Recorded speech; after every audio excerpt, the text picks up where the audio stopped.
দরিদ্রতার কারণে ৩ বছর ম্যাগি খেয়ে দিন কাটানো ছেলেগুলি আজ খ্যাতির শিখরে। এই খ্যাতির শিখরে আসার পেছনে কার হাত ছিল জানেন? আসুন আজকে জেনে নিই। কাঠফাটা রৌদ্র মাথায় নিয়ে প্রায় দর্শকশূন্য ওয়াংখেড়ে স্টেডিয়ামে রঞ্জির ম্যাচ দেখতে এসেছিলেন নীতা আম্বানি। লক্ষ্য একটাই, আইপিএল টুর্নামেন্টের জন্য নিজের দল মুম্বাই ইন্ডিয়ান্সের জন্য উঠতি তারকার খোঁজ করা। এমন ক্রিকেটার যাকে একটু সাফ সাফাই করলেই হয়ে উঠতে পারে অদম্য, অপ্রতিরোধ্য।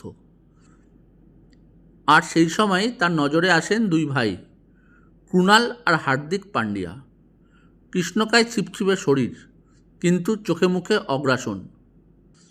একটা খিদে যেন ফুটে বেরোচ্ছে, যেন দর্পের সুরে ঘোষণা করতে চাইছে একটি বা সুযোগ দেওয়া হোক, তাহলেই নিজেদের জাত চিনিয়ে দেবে তারা। সুযোগ পেয়েছিলেন তারা, তাদের সুযোগ দিয়েছিলেন স্বয়ং নিতাই। বাকিটা তো সবারই জানা।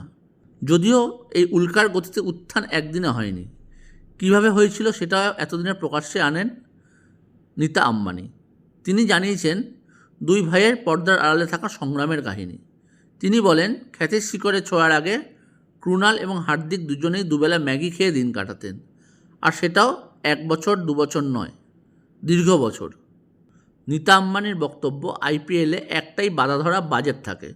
সমস্ত টিম একটি নির্দিষ্ট পরিমাণ টাকা খরচ করে, এই কারণে সবসময় নতুন তারকার খোঁজে আমাদের মাথা খাটাতে হয়। তাই আমি মুম্বাইয়ের রঞ্জি ম্যাচ দেখতে ছুটে গিয়েছিলাম সেই 2015 সালে। একদিন এক স্কাউট এসে আমায় জানায় দুই ভাই দারুণ খেলছে, অচেনা অজানা কিন্তু যথেষ্ট প্রতিশ্রুতিমান তারা। একদিন তাদের সঙ্গে দেখা করে কথা বলি, তারপর কুণাল এবং হার্দিক দুজনেই পারফরমেন্সে আমায় মুগ্ধ করে।